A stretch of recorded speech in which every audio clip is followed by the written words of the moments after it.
Good morning, everybody. Welcome to Balaji Maths classes. Now, today we are going to study synthetic division. अब ये synthetic division आपके किसी level में syllabus पे नहीं है, 9th-10th वगैरह पे, ना कि 11th और 12th में भी, लेकिन ये आपकी कैलकुलेशन में बहुत हेल्प करता है। तो इसको समझते हैं कि ये कैसे होता है, ठीक है।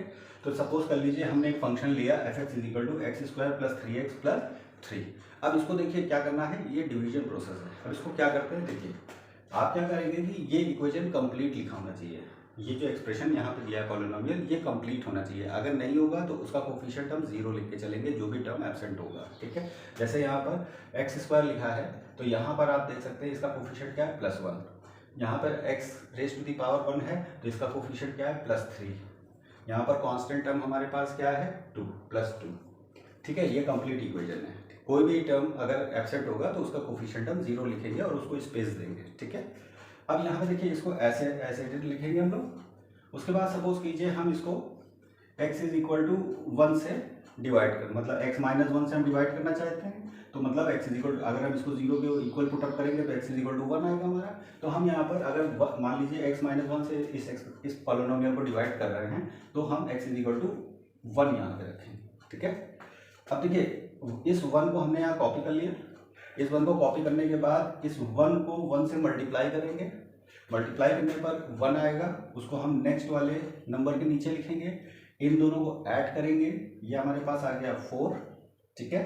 अब 1 4 ज़ा 4, हम नेक्स्ट नंबर के नीचे इसको लिखेंगे, ठीक है। उसके बाद यहाँ पर आ जाएगा हमारे पास 6, इसे हमने परफॉर्म कर लिया, ठीक है। अब ध्यान से देखिए, यहाँ सेपरेट कर दीजिए।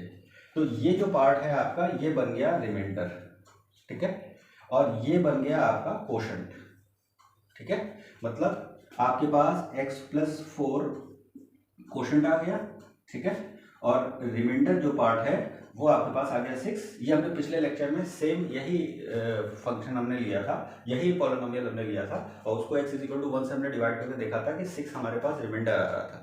अब देखिए सिंथेटिक डिवीजन से भी आ गया, लेकिन साथ में वो एडवांटेज क्या हुआ कि कोशेंट भी हमें मिल गया। अगर हम लॉन्ग डिवीजन के द्वारा डिवाइड करते तो हमें कोशेंट ये मिलता और रिमाइंडर ये मिलता, लेकिन हमने यहाँ देखिए 1 लाइन में किया है, ठीक है।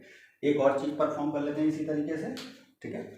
लेकिन जब यहाँ पे नॉन जीरो रिमाइंडर आएगा तो हम कह देंगे this is not the factor, this is not the factor. लेकिन ये आप रफ साइड पे कीजिएगा, ओके, अपने कन्वीनियंस के लिए, चेक करने के लिए कि क्या आप सही कर रहे हैं। कम समय में लॉन्ग डिवीजन को अवॉइड करने के लिए आप इस प्रोसेस को यूज कर सकते हैं। Let us take some other example. अगर यहाँ पर हम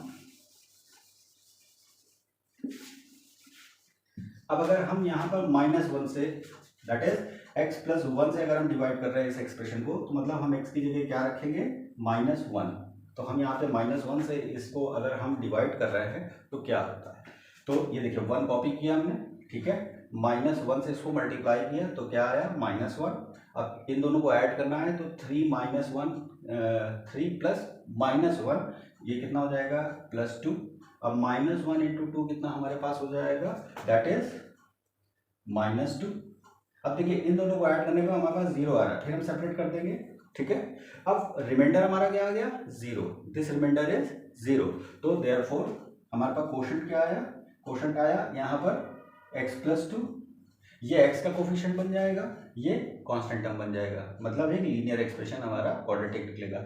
यहाँ देखिए 3 टर्म हमने लिखे हुए हैं, तो इसका मतलब क्या हुआ कि ये हमने जो ट्राइनोमियल लिखा है ये एक क्वाड्रेटिक एक्सप्रेशन का होगा, मतलब एक कम, ठीक है।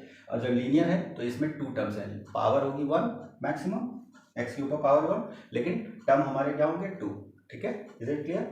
तो ये लीनियर एक्सप्रेशन, और यहाँ पर रिमाइंडर हमारे पास क्या मिल रहा है, 0। तो जब रिमाइंडर 0 मिलता है तो हमने पिछले लेक्चर में आपको क्या बताया था कि फैक्टर थ्योरम क्या बताता है कि when the remainder is 0 then x - 1, therefore x मतलब x = -1, that is x + 1 is A